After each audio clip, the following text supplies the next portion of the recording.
বন্ধুরা, আজকে আমি শেয়ার করব কিভাবে আপনারা একটি ট্রান্সফর্মার বানাবেন। তো এর আগে আমি বেশ কিছু ভিডিও আপলোড দিয়েছি ট্রান্সফর্মার নিয়ে।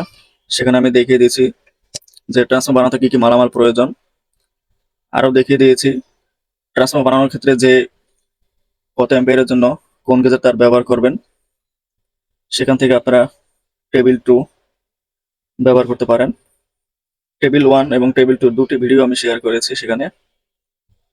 তো টেবিল 2 থেকে আপনারা দেখে নিতে পারেন যে কত অ্যাম্পিয়ারের জন্য কত নম্বর তার ব্যবহার করবেন। তো ট্রান্সফর্মার নিয়ে আজকের ভিডিওটি খুবই গুরুত্বপূর্ণ। তো আজকে আমি দেখিয়ে দেবো একটি ট্রান্সফর্মার বানানোর ক্ষেত্রে কি কি ক্যালকুলেশন করতে হয়। তো একটি ট্রান্সফর্মার বানানোর ক্ষেত্রে কয়েকভাবে চিন্তা করা যায় যে আমার কত ওয়াটের একটি ট্রান্সফর্মার প্রয়োজন, বা কত ভোল্টের একটি ট্রান্সফর্মার প্রয়োজন, বা কত ভিএ ট্রান্সফর্মার প্রয়োজন। তো আজকে আমি একটি 600 ওয়াট ট্রান্সফর্মারের প্রয়োজনীয় হিসাব নিকাশ করে দেখাবো, এবং আমার আউটপুট ভোল্টেজ হবে 12 0 12। তো এই ট্রান্সফর্মারটি বানানোর জন্য আমাকে প্রথমে মোট 4টি বিষয় জানতে হবে। তো ভিডিও যাতে বেশি বড় না হয়, এর জন্য আমি আগে থেকে লিখে রাখছি যে একটি ট্রান্সফর্মার বানানোর জন্য 4টি ফর্মুলা বের করতে হবে বা জানতে হবে। 1 নম্বর হলো ববিন সাইজ, এরপরে আপনার প্রতি ভোল্টের জন্য টার্ন সংখ্যা। টার্ন সংখ্যা আপনার এখানে দুভাবে বের করা যায়। তো আজকে আমি একটি পদ্ধতি দেখাবো, পরবর্তীতে আমি আরেকটি শর্টকাট পদ্ধতি দেখাবো। 3 নম্বরে বের করতে হবে প্রাইমারি এবং সেকেন্ডারি টার্ন সংখ্যা, এনপি ও এনএস। এবং 4 নম্বরে বের করতে হবে তারের সাইজ। তো চলুন শুরু করা যাক এর হিসাব। তো প্রথমে ববিন সাইজ বের করতে হবে।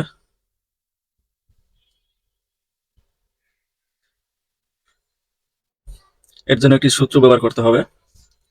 যেহেতু আমি জানি না আমার ববিন কোন সাইজের হবে, কিন্তু আমি ওয়াট জানি যে আমার 600 ওয়াট প্রয়োজন। ধরলাম একটি ববিন, এটি এই ববিনের ক্ষেত্রফল জানতে হবে, তাহলে আমি এর দৈর্ঘ্য ইন্টু প্রস্থ বের করতে পারবো। তো ক্ষেত্রফল বের করার জন্য এ দ্বারা প্রকাশ করা হয় ক্ষেত্রফলকে √2 পি ডিভাইডেড বাই 5.58। এটি হলো আপনার মেন সূত্র। বর্গ ইঞ্চি বা স্কোয়ার ইঞ্চিতে নিলাম। এখন মান বসিয়ে পাই, যেহেতু আমার 600 ওয়াট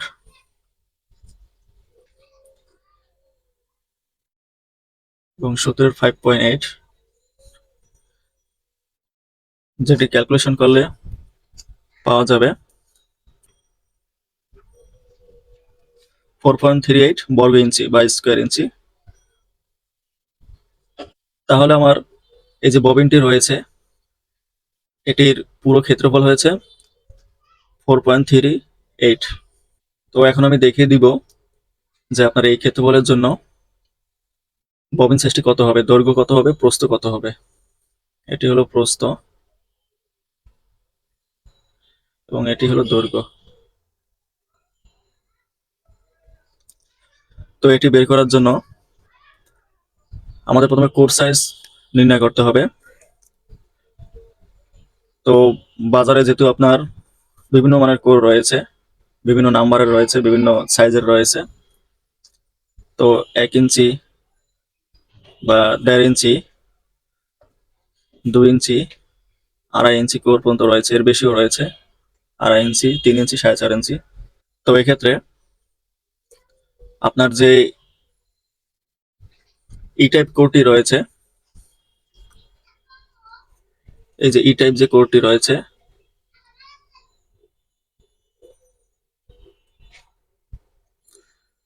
আমরা জানি ট্রান্সফার বানানোর ক্ষেত্রে, মানে স্কোয়ার টাইপ ট্রান্সফার বানানোর ক্ষেত্রে দুটি কোর ব্যবহৃত হয়, একটি ই টাইপ এবং একটি হলো আই টাইপ। যেহেতু এখানে 4.38 আমার এখানকার টোটাল ক্ষেত্রফল, সেক্ষেত্রে ধরলাম আমার এই ই টাইপের এখানকার মাপটা হলো আপনার 2 ইঞ্চি। ঠিক আছে, 2 ইঞ্চি এখানকার মাপ। তাহলে আমার দৈর্ঘ্য বের হয়ে যাবে ববিনটির আমি প্রথমে ববিনটির সাইজ বের করতেছি। তো যেহেতু আমার ক্ষেত্রফল বের হয়েছে 4.38, তাহলে আমি যদি 2 ইঞ্চি প্রস্থ ধরি, ধরলাম 2 ইঞ্চি হলো প্রস্থ, দৈর্ঘ্য হবে, তাহলে আমার টোটাল ক্ষেত্রফল 4.38 ভাগ 2, তাহলে আমার এই ববিনটি এই দৈর্ঘ্য হচ্ছে 2.19 ইঞ্চি।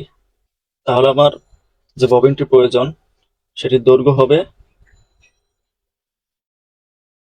2.19 ইঞ্চি এবং প্রস্থ হবে 2 ইঞ্চি।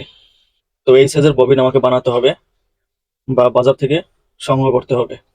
আমার মূল বিষয় এই ববিনের ক্ষেত্রফল হবে 4.38 আমার এই 6 শট ট্রান্সফরমারটির জন্য। তো এইভাবেই আপনার ববিন সাইজ বের করতে হয়। এখন আমি দেখাবো আমার এই ক্ষেত্রফল এর জন্য বা আমার এই ববিনটির জন্য কত ভোল্টের জন্য কতটি টার্ন সংখ্যা দিতে হবে।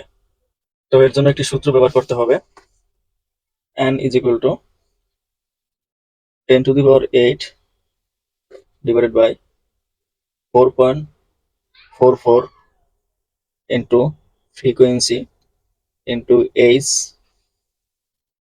into a হচ্ছে আপনার আমার ববিনের ক্ষেত্রফল। এটি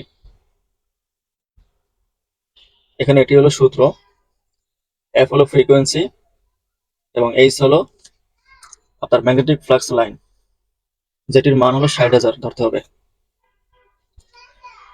তো এই সূত্রে আমি মান বসিয়ে পাই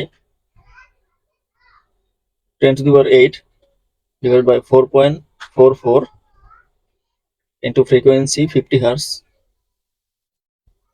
into h এর মান হলো 60,000 into a এর মান হলো 4.38। তো আমি এখন এটি ক্যালকুলেশন করে পাই। তো আমার রেজাল্ট বের হয়েছে 1.71। তো আমাকে প্রতিটি ভোল্টের জন্য আপনার এতটি টার্ন দিতে হবে। আপনার 1 ভোল্টের জন্য পার টার্ন 1.71। তো আমার এই ববিনটির জন্য প্রতি ভোল্টের জন্য 1.71 এতটি করে টার্ন দিতে হবে প্রাইমারি এবং সেকেন্ডারিতে। তো এখন আমি বের করব যে প্রাইমারিতে কতটি টার্ন দিতে হবে এবং সেকেন্ডারিতে কতটি টার্ন দিতে হবে।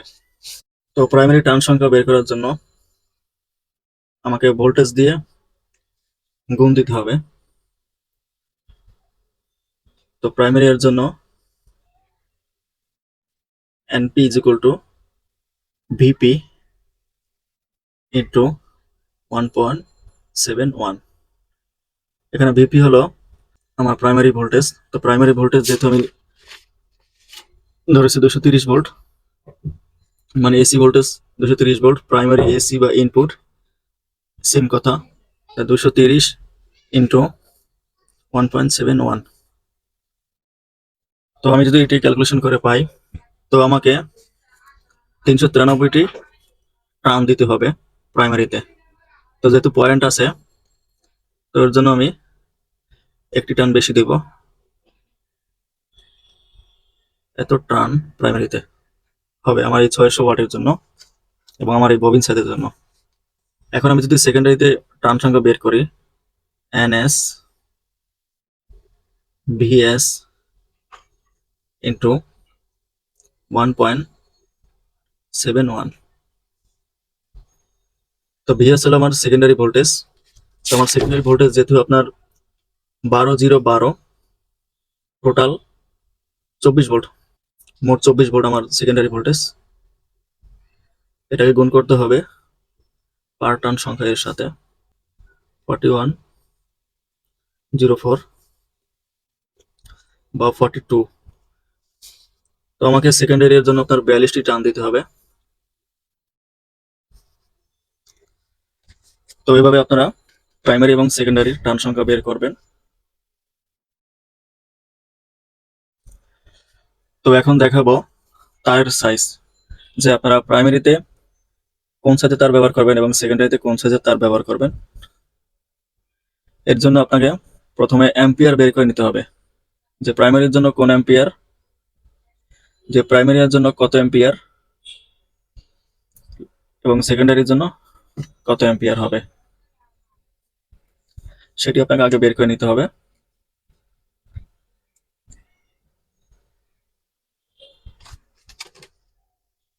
তো 4 নম্বর হলো তারের সাইজ।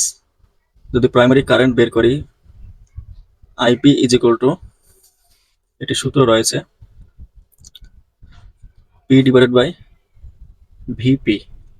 এখানে পি বলতে আপনার ভিপি বলতে primary voltage is equal two, তো পি এর মান 600, যেহেতু আমরা 600 ওয়াটের একটি ট্রান্সফার বানাবো বা ডিজাইন করব, তো 600 ডিভাইড বাই 230, যেহেতু আমাদের প্রাইমারি 230 ভোল্ট। তো এখন দেখব যে কত অ্যাম্পিয়ার বের হয়। তো আমার অ্যাম্পিয়ার বের হয়েছে 2.60 অ্যাম্পিয়ার। তো এখন আমাকে সেকেন্ডারির অ্যাম্পিয়ার বের করতে হবে। এর জন্য IS is equal to P divided by VS. যেহেতু এখানে পাওয়ার হলো 600 ওয়াট এবং সেকেন্ডারি ভোল্ট হলো 24,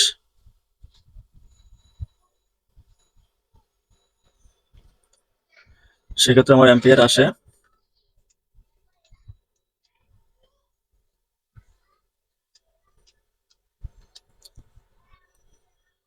25 অ্যাম্পিয়ার। তো আমি এখানে সর্বোচ্চ 25 অ্যাম্পিয়ার আউটপুটে পাবো। তো এখানে যেহেতু আমি 600 ওয়াট এবং আউটপুট 12 ভোল্টের একটি ট্রান্সফরমার ডিজাইন করতেছি, সেক্ষেত্রে আমার আউটপুটে অ্যাম্পিয়ার পাবো 25 অ্যাম্পিয়ার সর্বোচ্চ, আপনার 12 তো এখানে সর্বোচ্চ 25 অ্যাম্পিয়ার পাবো। তো আমাকে এখন এই অ্যাম্পিয়ার থেকে তারের সাইজ বের করতে হবে। তো এর জন্য পূর্বে আমার ভিডিও আপলোড দেওয়া রয়েছে, টেবিল 2 থেকে আপনারা দেখে নেবেন যে কত অ্যাম্পিয়ারের জন্য কোন সাইজের তার ব্যবহার করবেন বা কত নম্বর তার ব্যবহার করবেন। তো আপনাকে এখন সেই টেবিল থেকে তারের নাম্বার বের করতে হবে, যে দেখতে হবে কত নম্বর তার আপনার 2.60 অ্যাম্পিয়ার বহন করতে সক্ষম। তো টেবিল থেকে দেখতে পাচ্ছি যে আপনার 19 নম্বর তারটি 2.60 অ্যাম্পিয়ার বহন করতে সক্ষম। এখন সেকেন্ডারি এর জন্য সেই টেবিল থেকে দেখবেন যে 25 অ্যাম্পিয়ার বহন করতে সক্ষম কত নম্বর তার আপনাকে ব্যবহার করতে হবে। তো সেকেন্ডারি এর জন্য আপনি 9 নম্বর অথবা 10 নম্বর তার ব্যবহার করতে পারেন। এই তারটি 25 অ্যাম্পিয়ার বহন করতে সক্ষম। তো যেহেতু আমার আউটপুটে 12 ভোল্ট, সেক্ষেত্রে 600 ওয়াটের জন্য আমি সর্বোচ্চ এখানে 25 অ্যাম্পিয়ার পাবো আমার সেকেন্ডারিতে। তো আমার ভোল্ট হচ্ছে কিন্তু 12 টোটাল 24 ভোল্ট। যদি আপনি কমন করে ব্যবহার করেন তাহলে সেক্ষেত্রে 12 ভোল্ট পাবেন, আর যদি দুটি তার দিয়ে ব্যবহার করেন সেক্ষেত্রে আপনি 24 ভোল্ট পাবেন। তো এই হচ্ছে আপনার একটি ট্রান্সফর্মার বানানোর ক্ষেত্রে এর মূল ক্যালকুলেশন। তো ট্রান্সফর্মার বানানোর ক্ষেত্রে আরো বেশ কিছু তথ্য আপনাদের সাথে শেয়ার করি। তো এর ববিন সাইজ বের করেছিলাম 4.38, যার প্রস্থ হলো 2 ইঞ্চি এবং দৈর্ঘ্য হলো 2.19 ইঞ্চি।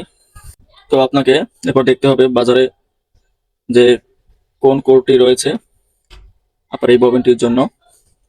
তো এটি সম্ভবত 7 নম্বর কোর।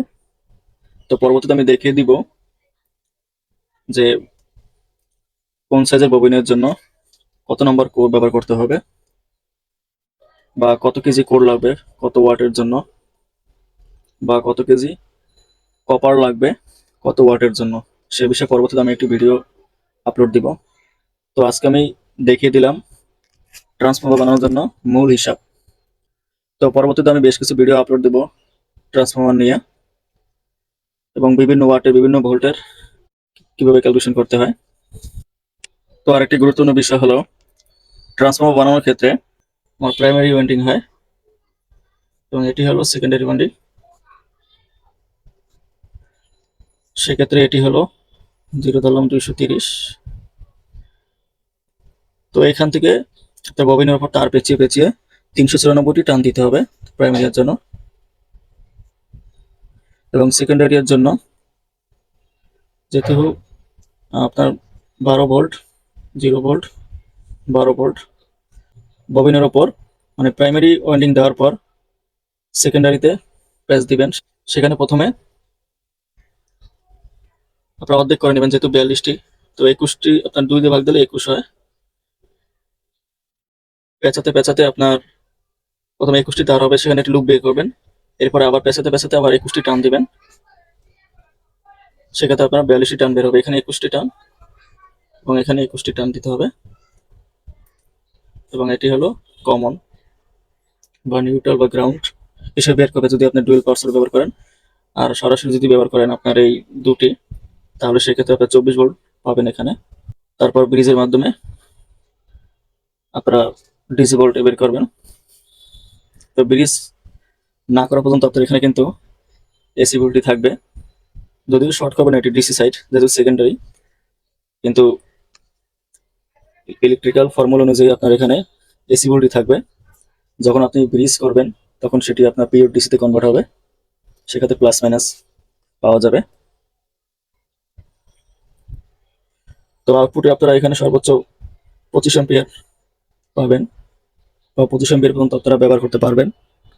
এর বেশি ব্যবহার করতে গেলে আপনার ট্রান্সফরমারটি গরম হয়ে যেতে পারে বা পুড়ে যেতে পারে, কারণ আপনার এই 25 অ্যাম্পিয়ারের জন্যই এই ট্রান্সফরমারটি ডিজাইন করা হয়েছে, যেহেতু 600 ওয়াটের ট্রান্সফরমারটি।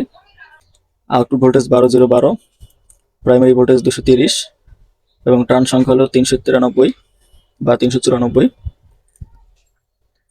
এবং সর্বোচ্চ 25 অ্যাম্পিয়ার এর আউটপুট। তো বন্ধুরা, এই ছিল আজকের মতো। ট্রান্সফরমার নিয়ে আমি পরবর্তীতে আরো বেশ কিছু ভিডিও আপলোড দিব। তো এরপরে আপনাদেরকে আমি একটি ট্রান্সফরমার বানিয়ে দেখাবো।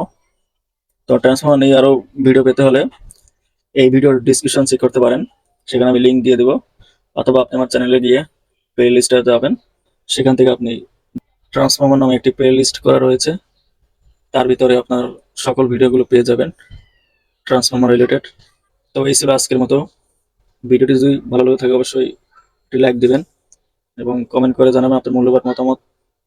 কোথাও কোনো বুঝতে অসুবিধা হলে সেটাও কমেন্ট করে জানাবেন। ভিডিওটি বেশি বেশি করে শেয়ার করবেন এবং আমার চ্যানেলটি সাবস্ক্রাইব করে রাখবেন পরবর্তী ভিডিও পাওয়ার জন্য। ধন্যবাদ।